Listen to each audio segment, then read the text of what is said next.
what I think as well is that what he's doing is he's playing the long game. He's doing a Hamza Soetis here. Like basically when everybody was saying scientific miracles, people were all happy, and people were converting. Zakir Naik was convincing large numbers of people with this narrative.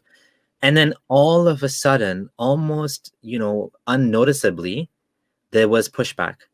And the people that were at the front of the game, the people on the front lines, people like Hamza Soetis noticed that something was happening, and people were atheists and Christians too, mainly atheists, were refuting Hamza Soetis. Like he wrote a book about embryology in the Quran, and it was completely debunked. There was a response book written by two atheists called Embryology in the Quran, Much Ado About Nothing. I read this book when I was doubting Islam.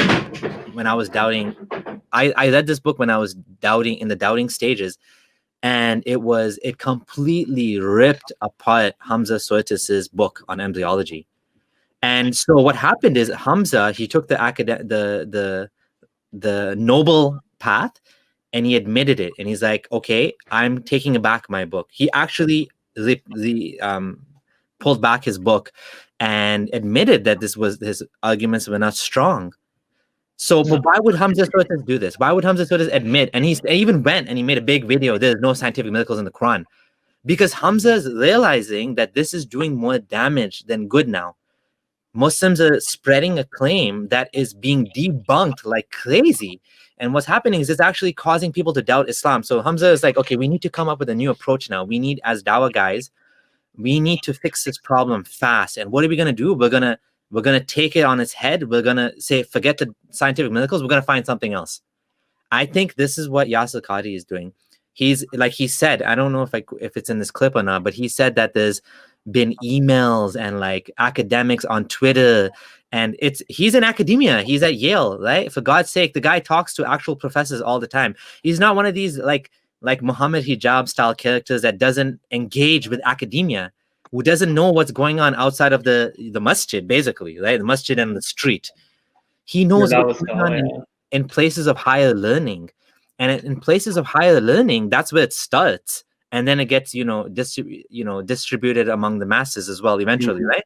So he's basically, I think, calling it out now because he doesn't want to get to the point where people start poking holes in this. Like, it's kind of like if you know something is wrong in your house, you're gonna deal with it before someone else deals with it. You're gonna fix the problem. Like if your son is stealing or something like that, you don't want the police to come and get involved, and so you talk to your son and you deal with. So he's basically, in a way, he's airing out the dirty laundry, but he's like, I'm taking ownership. We know this is the issue, and I'm gonna be honest about it.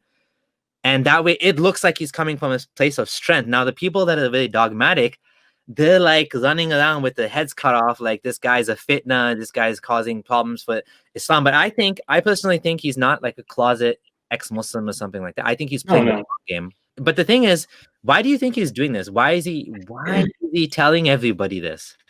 I've noticed this one trend in him, and the more time has progressed, this has come up more and more, that Yasir Qadhi keeps saying that if he says something, he doesn't sugarcoat it, and he says that I care for the truth and I make sure it's factual. And one of the reasons why I feel that he didn't want to go deeper into this topic on that live stream with hijab was because he couldn't help himself from holding this information back.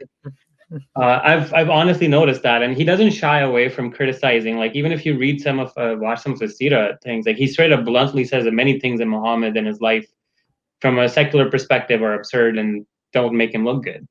Right. So I feel that he's an academic at heart. And one of the points he raised in most of his live stream was that the Dawah space is being dominated by these characters who are thriving off of this refutation and takfir and this culture. And he's referring to the Madkhali style. And I agree with him too with that as well.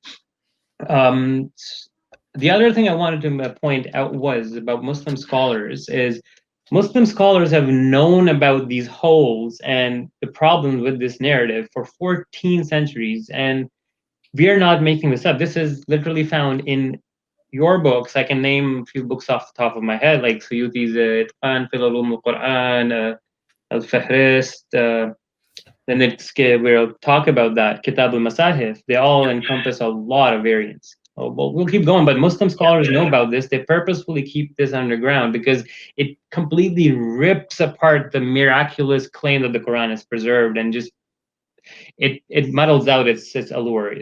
Yeah, and he started off by saying Ubay ibn Ka'b. So he actually went all the way back to the companions that had problems.